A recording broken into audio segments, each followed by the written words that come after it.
تمہاری منزل یہ نہیں ہے کہ ڈگری مل جائے اور جاب مل جائے، یہ بہت چھوٹے درجے کی چیز ہے۔ میری، تمہارے وی سی صاحب کی، تم بچیوں کی، بچوں کی ایک ہی منزل ہے کہ یا اللہ تو راضی ہو جا۔ اللہ تجھے مرنے سے پہلے پہلے حاصل کرنا ہے، ڈھونڈنا ہے، پا لینا ہے، راضی کر کے مرنا ہے۔ لیتک تحلو والایام مریرۃ ولیتک ترضی والانام عذاب ولیت الذی بینی وبینک عامر وبینی وبین العالمین خراب ولیت الشراب من ودادک صافیا وشربی من ماء المعین السراب فاذا صح منک الود فالکل حین وکل الذی فوق التراب التراب۔ اللہ کو پاتے ہوئے جو سودا کرنا پڑے کر جاؤ۔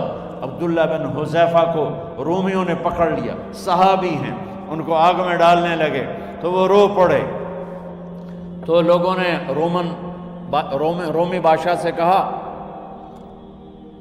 کہ یہ رو پڑا ہے، ڈر گیا ہے، ان کا لے آؤ، میرے پاس لے آؤ۔ ان کو واپس لائے تو رومن بادشاہ نے پوچھا کیوں روئے ہو، موت سے ڈر گئے ہو؟ کہنے لگے موت تو ہمارے لیے سب سے بڑا تحفہ ہوتا ہے، میں اپنی بے بسی پہ رویا ہوں۔ کہ کیا بے بسی ہے؟ کہ بے بسی یہ ہے کہ ایک جان ہے آگ میں گرتے ہی جل کے راکھ ہو جائے گی، کاش میرے جسم پر جتنے بال ہیں اتنی میری پاس جانیں ہوتی اور میں ایک ایک جان کو اللہ کے نام پہ قربان کرتا۔ آج مرنے کا مزہ نہیں آ رہا، اس پہ رویا ہوں۔ تو بادشاہ اتنا حیران ہوا، اس نے کہا تو میرا ماتھا چوم دے اور میں تمہیں آزاد کرتا ہوں۔ تو اس کا ماتھا چوما، انہوں نے چھوڑ دیا۔ 2000 سال پیچھے چلے جائیں، فرعون دنیا کا واحد انسان ہے جس نے کہا انا ربکم الاعلی، میں سب سے بڑا رب ہوں، اور اپنے آپ کے رب ہونے کا دعویٰ انسانوں میں صرف فرعون کا ہے۔ اس کی باندی مسلمان ہو گئی، موسیٰ علیہ السلام کا کلمہ پڑھ لیا، ایمان چھپتا نہیں، وہ پتہ چل گیا۔ فرعون نے اس کو پکڑوایا، اس کی 2 بچیاں، ایک دودھ پیتی ایک ساتھ چلتی، اور اس نے اپنے دربار میں کڑاہ میں تیل ڈلوایا، نیچے آگ لگوائی، تیل ابلنے لگا۔ جب وہ پوری طاقت سے ابلنے لگا تو اس نے فرعون نے اس عورت سے، اس باندی سے کہا یہ آگ تیرے سامنے ہے، جلتا ہوا تیل، موسیٰ کے رب کو مانے گی تو پہلے تیری بچیوں کو جلاؤں گا پھر تجھے جلاؤں گا، اور اگر مجھے رب مانے گی تو تیرے گھر کو سونے چاندی سے بنا دوں گا، تیرے گھر کو سونے چاندی سے بھر دوں گا۔ اللہ کا پا لینا یہ میری آپ سب کی معراج ہے، اور اللہ کو کھو دینا میرے آپ سب کے لیے ہلاکت اور تباہی ہے۔ سنو اس نے کیا کہا؟ اللہ نے اپنی محبت کو ماں سے تشبیہ دی ہے، باپ سے نہیں دی، اور چھوٹا بچہ زیادہ ممتا کو لیتا ہے۔ وہ کہنے لگی فرعون یہ تو میری 2 ہیں، میری 100 ہوتی تو اللہ کے نام پہ آج میں قربان کر دیتا۔ فَقْضِ مَا أَنْتَ قَاضٍ، کر جو تجھے کرنا ہے۔ تو پاگل ہو گیا، غصے میں کہنے لگا اس کی بڑی بیٹی کو ڈال دو۔ تو انہوں نے اس کو یوں ٹانگوں سے پکڑا اور وہ چیختی چلاتی ہوئی تھی۔ ماں کا ایک بول اس کی جان بچا سکتا تھا، اور پھر گھر جا کے توبہ کر لیتی اور کہتی اللہ مجھے معاف کر دے، میں نے کلمہ کفر کہا۔ اس کو ٹانگوں سے پکڑا ہوا ہے، اس کے ہاتھ نیچے جھول رہے ہیں، اور وہ اماں بھی کہہ رہی کہ مجھے بچا دو۔ ماں نے اپنی آنکھوں سے بچی کو تیل میں یوں ڈوبتے دیکھا، اور پھر وہ ابھری جیسے مچھلی تلنے کے لیے، جیسے مچھلی تلی جاتی تو باہر آ جاتی، اوپر آ جاتی، تو وہ ایسے بلبلے اٹھ رہے تھے۔ وہ ایک ہی لمحے میں اس کی تو جان گئی، ایک آنسو کا قطرہ اس نے نہیں نکلنے دیا اپنی آنکھوں سے، اور اپنے دل کو جب مضبوط کیا تو میرے رب کی غیرت، میرے رب کی رحمت محبت حرکت میں آئی۔ اللہ نے ماں کی آنکھوں سے پردہ ہٹا دیا، اور ماں نے اپنی بیٹی کی روح کو نکلتے دیکھا، اور وہ کہہ رہی ہے اصبری یا فَإِنَّ لَكِ مِنَ الْأَجْرِ كَذَا وَكَذَا۔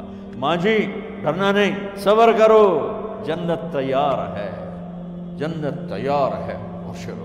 معصوم بچی کو تو پتہ بھی نہیں تھا کہ کیا ہونے والا ہے، اس کو پکڑ کے یوں ڈالا، اس کی تو آہ بھی نہ نکلی، اور وہ مچھلی کی طرح تلی گئی۔ اب پھر ماں کا کلیجہ پھٹا، اللہ نے پھر آنکھوں سے پردہ ہٹایا، اور انہیں اپنی بچی کی روح کو نکلتے دیکھا، اور وہ کہہ رہی اسبری یا فإن لک من الاجر کذا و کذا، ماں جی تھوڑی دیر کا صبر، جنت تیار ہے، جنت تیار ہے، جنت تیار ہے۔ اللہ کو پایا سب کچھ پایا، اللہ کو کھو دیا سب کچھ کھو دیا۔ جب اس کو پکڑ کے لے جانے لگے، اس نے فرعون کو دیکھا، فرعون اس کی آنکھوں میں آنکھیں نہیں ڈال سکا، نظریں نیچے ہوں گی اس کی۔ کہنے لگی میری ایک بات مانو گے، میری ایک خواہش پوری کرو گے؟ فرعون نے پوچھا کیا؟ کہ جب میں بھی جل جاؤں تو میری اور میری بچیوں کی ہڈیوں کو اکٹھے دفن کرنا، باہر پھینک نہ دینا، دفنا دینا۔ فرعون نے کہا تمہاری یہ خواہش پوری کی جائے۔ انہوں نے کہا پیچھے ہٹ جاؤ، میں نے اللہ کو جان دینی ہے، مجھے دھکا دینے کی ضرورت نہیں ہے، میں اپنے اللہ سے ملنے جا رہا ہوں۔ سبحان اللہ، جب اللہ مطلوب ہوتا ہے تو موت محبوب بن جاتی، جب اللہ کی نافرمانی ہوتی ہے تو موت سے نفرت ہو جاتی، مرنا عذاب نظر آتا ہے۔ وہ چھلانگ مار گئی، اللہ اکبر کا نعرہ لگاتی ہوئی، ہڈیاں ادھڑ گئیں، گوشت ادھڑ گیا، ہڈیاں باقی رہ گئیں۔ فرعون نے کہا ایک ہی جگہ ڈال دو، سب کو دفن کر دو۔ دفن 2000 سال کے بعد بچوں بچیوں، 2000 سال کے بعد موسیٰ علیہ السلام کے 2000 سال کے بعد جناب رسول اللہ صلی اللہ علیہ وسلم دنیا میں تشریف لائے۔ 40 سال کی عمر میں نبوت ملی، 50 سال کی عمر میں معراج ہوا، 2050 سال کے بعد میرے نبی کی سواری بیت المقدس جا رہی ہے، اور بیت المقدس پر جب وہ اوپر پہنچے ہیں تو مصر وہاں سے قریب ہو جاتا ہے۔ جب وہ اترنے لگے تو میرے نبی نے کہا جبریل جنت کی خوشبو آ رہی ہے، جبریل جنت کی خوشبو آ رہی ہے۔ کہاں سے آ رہی ہے؟ ابھی تو جنت اوپر ہے، ابھی تو اوپر جانا ہے، تو یہ زمین سے جنت کی خوشبو کیا آ رہی ہے؟ تو جبریل نے عرض کی یا رسول اللہ، فرعون کی ایک باندی تھی جو اللہ سے سودا کر گئی جان کا اور اپنی بچیوں کا، اس کی بچیوں کی ہڈیوں کو جہاں دفن کیا گیا ہے، یہ خوشبو جس دن انہیں دفن کیا تھا اس دن سے لے کر آج تک یہ خوشبو آ رہی ہے، اور یہ قیامت تک آتی رہے گی۔ اللہ اپنے نام پہ قربان ہونے والوں کی یوں قیمت لگاتا ہے، پہلے اپنی منزل طے کرو، پہلے اپنی منزل طے کرو، پہلے اپنی منزل طے کرو کہ مجھے اپنی زندگی کی سے لینا کیا ہے، مجھے اللہ کو پانا ہے، مجھے اللہ کو پانا ہے۔ میں نے اللہ کی قسم، اگر اللہ راضی ہے تو پھر موت سے بڑھ کر کوئی تحفہ نہیں، اس سے بڑھ کر کوئی خوبصورت پیغام نہیں، اور اگر اللہ ناراض ہے تو موت سے خوفناک کوئی پیغام نہیں۔ عمر بن عبدالعزیز 3 بر اعظم پر حکومت کی، عمر بن عبدالعزیز، بنو امیہ،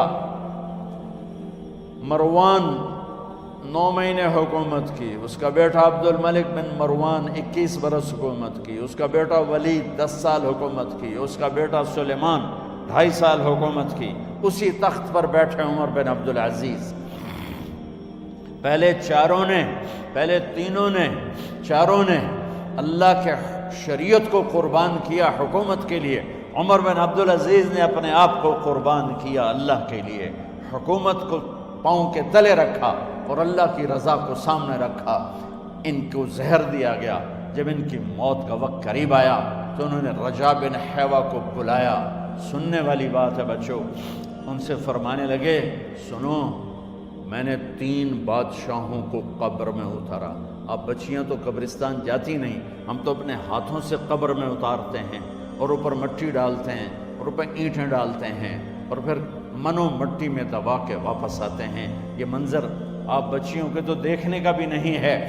وہ کہنے لگے میں نے 3 بادشاہوں کو مٹی میں ڈالا، لیکن ان کے کفن کی گرہ کو جب کھول کے دیکھا تو ان کے چہرے قبلے سے ہٹ چکے تھے، وہ رنگ ان کے کالے پڑ چکے تھے۔ ولید بن عبد الملک، سلیمان بن عبد الملک، عبد الملک بن مروان، عبد الملک باپ، ولید بیٹا، سلیمان بیٹا، یہ تینوں کا ان کے چہرے کالے ہو گئے تھے اور ان کا قبلے سے منہ پھر گیا تھا۔ اب میں مرنے لگا ہوں، مجھے پہلے ضرور چیک کرنا کہ میرا اللہ میرے ساتھ کیا کرتا ہے۔ پہلے تینوں کی ظلم کی حکومت تھی، ان کے چہرے قبلے سے کیوں ہٹ گئے؟ آپ کو عجب بات بتاؤں، ولید بن عبد الملک روزانہ تہجد میں کھڑے ہو کے 10 سپارے پڑھتا تھا، 10 سپاروں کی تلاوت تہجد میں کرتا تھا کھڑے ہو کے، اور قبلے سے چہرہ ہٹ گیا۔ سلیمان بن عبد الملک تہجد گزار، چہرہ قبلے سے ہٹ گیا، ظلم کیا، ظلم کیا، ظلم کیا، خون کو پانی بنا دیا، حکومت پر شریعت کو قربان کیا، رشتے ناتوں کو قربان کیا۔ اللہ نے قبلے سے چہرے، نمازیں منہ پہ مار دی، روزے منہ پہ مار دیے، حج زکاتیں منہ پہ مار دی، تہجد ان کے منہ پہ مار دی، اور ان کے چہروں کو قبلے سے ہٹا دیا اور رنگ کالے کر دیے۔ عمر بن عبدالعزیز نے اسی سلطنت کو عدل سے بھر دیا، اسی سلطنت کو عدل سے بھر دیا۔ کیسی سلطنت کی؟ جب گورنر تھے تو 60 اونٹوں پہ سامان چلتا تھا، جب امیر المومنین بنے تو بچے کہنے لگے ماں سے، بچے بچیاں 12 تھے، ماں سے کہنے لگے کہ عید کا موقع آ رہا ہے، ابا سے کہو ہمیں نئے کپڑے تو لے کر دیں۔ ان کی ماں کا نام ہے فاطمہ، بچوں کی ماں کا نام فاطمہ بنت عبد الملک۔ یہ دنیاوی سٹیٹس میں سب سے بڑی خاتون گزری ہے، آج تک اس کے لیول کی کوئی عورت نہیں آئی۔ دادا بادشاہ، باپ بادشاہ، 4 بھائی بادشاہ، 6 خامند بادشاہ، 7 نسبتوں سے یہ عورت شہزادی رہی ہے۔ حضرت عمر گھر آئے، بیگم نے کہا بچے کپڑے مانگ رہے ہیں۔ حضرت عمر کہنے لگے میرے پاس تو پیسے نہیں ہیں، تنخواہ میں تو مشکل سے روٹی پوری ہوتی ہے، کہاں سے لے کر دوں؟ تو تھوڑی دیر خاموش رہی بیگم، پھر کہنے لگی آپ ایسا کریں، اگلے مہینے کی سیلری ایڈوانس لے لیں، اس سے میں کپڑے لے لیتی ہوں اور روٹی کا خرچہ میں مزدوری کر کے، گھر بیٹھے مزدوری کر کے چلا لوں گی، آپ 1 مہینے کی تنخواہ ایڈوانس لے لیں۔ حضرت عمر بن عبدالعزیز واحد خلیفہ ہیں جن کے دور میں 3 بر اعظم میں زکوٰۃ لینے والا باقی نہیں بچا تھا۔ یہاں لاہور بھی ان کی حکومت کے نیچے تھا، جنوبی اسپین فرانس ان کی حکومت کے نیچے تھا، کاشغر تک ان کی حکومت کے نیچے تھا، استنبول کے دروازوں تک ان کی حکومت تھی۔ 3 بر اعظم میں ایک آدمی زکوٰۃ لینے والا نہ بچا، اور اپنا حال یہ ہے کہ بیگم سے کہہ رہے ہیں پیسے کوئی نہیں، کپڑے کہاں سے لے کر دوں؟ اور بیگم طریقہ بتا رہی ہے کہ آپ اگلے مہینے کی تنخواہ ایڈوانس لے لیں، اس سے میں کپڑے لے لوں گی، اور چولہے کا خرچہ، روٹی کا خرچہ میں گھر بیٹھ کے مزدوری کر کے کما لوں گی۔ تو حضرت عمر کہنے لگے ہاں یہ ٹھیک ہے۔ باہر آئے وزیر خزانہ مزاحم، انہیں بلایا کہ بھائی ہمیں اگلے مہینے کی تنخواہ ایڈوانس چاہیے، یہ تنخواہ والے لوگ بیٹھے ہوئے تنخواہیں لیتے ہیں۔ اس نے کاغذ قلم آگے رکھ دیا، کہا حضرت یہاں لکھ کے دے دیں، آپ 1 مہینہ زندہ رہیں گے میں تنخواہ دے دیتا ہوں، اب مجھے لکھ کے دے دیں آپ 1 ماہ زندہ رہیں گے میں آپ کو تنخواہ دے دیتا ہوں۔ چپ کر کے اٹھے، ایک لفظ نہیں بولے، گھر گئے۔ حضرت اپنی بیگم فاطمہ سے کہا بیگم بچوں سے کہہ دو کہ باپ کے پاس کپڑے لے کر دینے کی سخت نہیں ہے، اور خزانے ایسے بھرے پڑے تھے کہ زکوٰۃ لینے والا کوئی نہیں تھا۔ عید کی نماز ہوئی، نماز کے بعد جب ساری فیملی ملنے آئی اور بچے بھی ملنے آئے تو ان کو دیکھ کر ان کی آنکھوں میں آنسو آ گئے۔ کہنے لگے بچوں آج تمہیں دکھ تو ہوگا اپنے باپ پر کہ ایک جوڑا کپڑا بھی لے کر نہ دیا عید کا۔ تو ان کے ایک بیٹے نے کہا ابا جان آج ہم بڑے خوش ہیں، ہمارا سر اونچا ہے کہ ہمارے باپ نے مسلمانوں کے مال پہ ڈاکہ نہیں ڈالا، ہمیں قربانی کا بکرا بنایا، لیکن مسلمانوں کے مال میں خیانت نہیں کی۔ یہ ان کا طرز حکومت تھا، اس طرح انہوں نے حکومت کی۔ گھر میں تشریف لائے تو بیٹیوں سے بات کی تو انہوں نے منہ پہ ایسے دوپٹہ رکھا ہو، منہ پہ دوپٹہ رکھ کے بات کریں تو فرمانے لگے کپڑا تو ہٹاؤ، دوپٹہ کیوں رکھا ہوا ہے؟ تو گھر کی خادمہ زور زور سے رونے لگی، کہنے لگی امیر المومنین آج آپ کی بیٹیوں نے کچا پیاز توڑ کے روٹی کھائی ہے تو وہ اس کی بو ہے منہ میں، آپ کو بو سے نفرت ہے اس لیے منہ پہ کپڑا رکھ لیا ہے۔ تو حضرت عمر اتنا روئے کہ ان کی داڑھی تر ہو گئی۔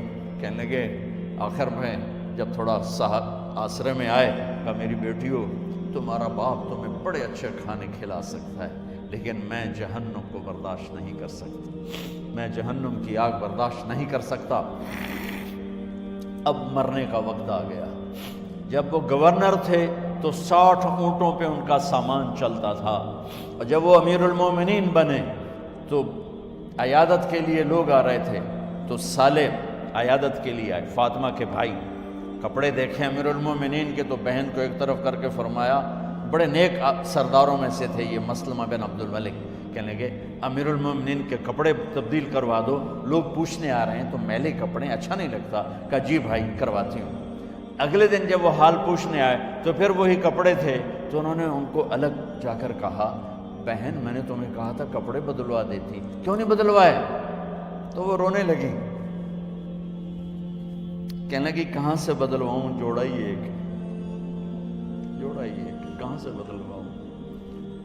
اور حکومت کتنی تھی؟ 3 بر اعظم کی، 3 بر اعظم کی حکومت۔ ہمارا تو پٹواری امان کا نہیں ہے، وہ 3 بر اعظم کی سلطنت لے کر ایک جوڑے میں اللہ سے ملنے جا رہا ہے۔ جب ان کا انتقال ہوا، سلیمان بن عبد الملک کی ڈیڈ باڈی جب قبر کے قریب لائے اتارنے کے لیے تو ایسے ایسے ہلنے لگا، اس کا پورا جسم ہلنے لگا۔ تو اس کے بیٹوں نے کہا کہ ہمارے ابا زندہ ہیں، تو حضرت عمر نے فرمایا بیٹو زندہ نہیں ہیں، عذاب قبر جلدی شروع ہو گیا ہے، عجل اللہ بالعقوبہ، قبر کی پکڑ پہلے شروع ہو گئی ہے، چھپاؤ اپنے باپ کو جلدی۔ جب عمر بن عبدالعزیز کی ڈیڈ باڈی قبر کے قریب کی گئی اور ان کا بھائی اتارو، بھائی وہ باتیں شروع ہو جاتی ہیں، رومال ڈالو، چادر پکڑو، ادھر سے پکڑو، تو ایک دم ایسے ایک پرچہ ہوا میں اڑتا ہوا سب نے دیکھا، وہ آتے آتے آتے آتے آتے آتے یوں آ کے حضرت عمر کے سینے پر گر گیا۔ سب دیکھ رہے ہیں، جب پرچے کو اٹھا کے دیکھا گیا تو اس پہ ایک سطر پہ لکھا تھا بسم اللہ الرحمن الرحیم، اور دوسری سطر پہ لکھا تھا براءۃ من اللہ لعمر بن عبد العزیز من النار، یہ عمر کے لیے جہنم کی آگ سے نجات کا پروانہ ہے۔ 3 بر اعظم کی سلطنت لے کر وہ جنت کا پروانہ لے کر دنیا سے گئے۔ جب ان کو قبر میں اتارا گیا تو انہوں نے رجا بن حیوہ سے فرمایا تھا 3 بادشاہوں کے چہرے دیکھے قبلے سے پھر گئے، رنگ کالے پڑ گئے، مجھے تم نے دیکھنا ہے کہ کیا ہوتا ہے؟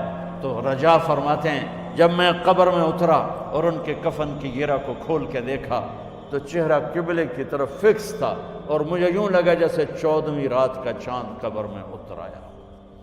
میرے عزیزو، طلبہ و طالبات، اللہ کو اپنی منزل بناؤ، اللہ کو اپنی منزل بناؤ، اللہ کو اپنی